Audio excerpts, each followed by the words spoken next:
Hello everyone, once again, this is the Common Math, and my name is Dhimandev Goswami, and with me you have my very close friend Trambak Chatterjee. He's a data scientist. If you have not been in the first part, so I'm again letting my friend introduce himself. Come on, Trambak, give a hello to everyone. Yeah, so you rather check the first part first before coming here, right? So that you know who I am. But okay, let's kind of get started here with this video. I'll hand it over to you. Okay, so in this video, see, the main purpose of this series of videos has been that we have been talking about the four pillars of the the common mistakes which everyone makes while choosing a career, and or while taking the big step towards picking a career. So the first one, in the first part, we covered about survivorship bias. So if you want to quickly learn about that, so press the link on top. I guess you'll be seeing the I link.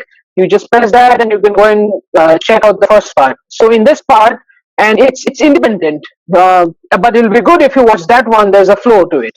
So in this part, we are going to be talking about swimmer's body fallacy. So it is a very beautiful bias, actually, very psychologically that happens. So let me give a very small story. I'm going to say, very briefly, I'll say. So what happens? This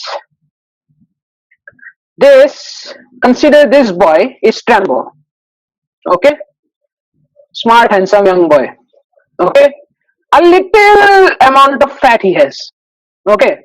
So what's happening? He sees a swimmer, and a swimmer has a very nice toned body, very beautiful one. Not the one I'm drawing. Okay, please avoid that one.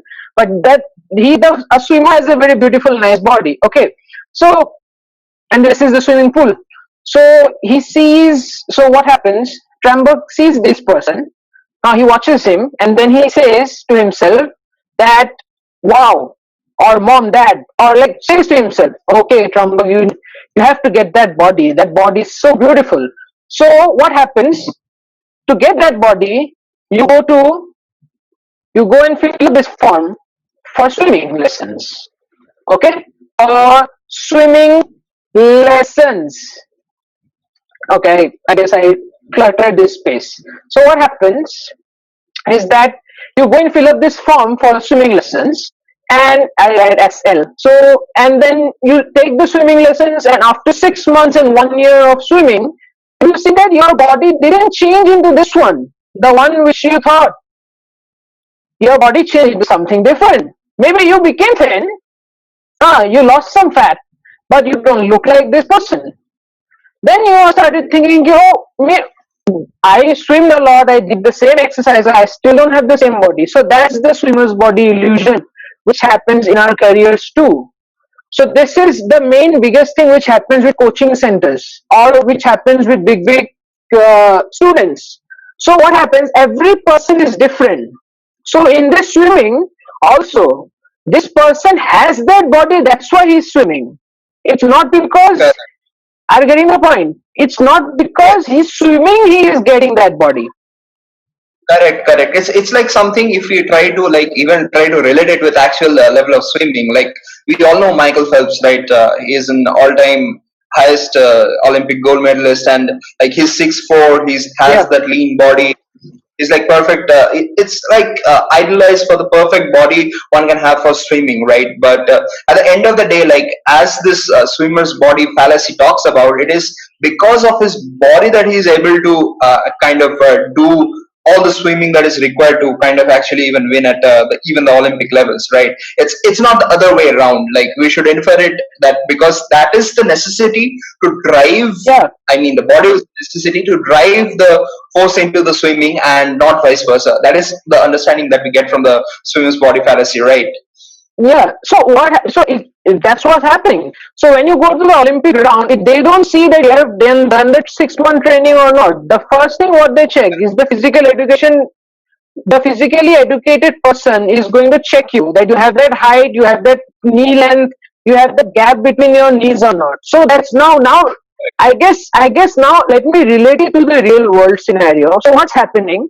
is that when you see on the news that there is this times IIT JEE topper comes on the news and he says, "Okay, I study for 8 hours every day and I work on these problems, I work on these things," and then you see that, oh, you are getting the thing. Now you'll be able to relate to the swimmer's body Yes, fallacy. You'll say that, okay, okay, let me complete. Just so what's happening is, okay, you are going to say, okay, so if I study for 8 hours and if I do 200 questions every day, I'll be able to nail the examination. But you go and see at the end of the day that that's not your cup of tea, maybe, or like you were meant to do it differently.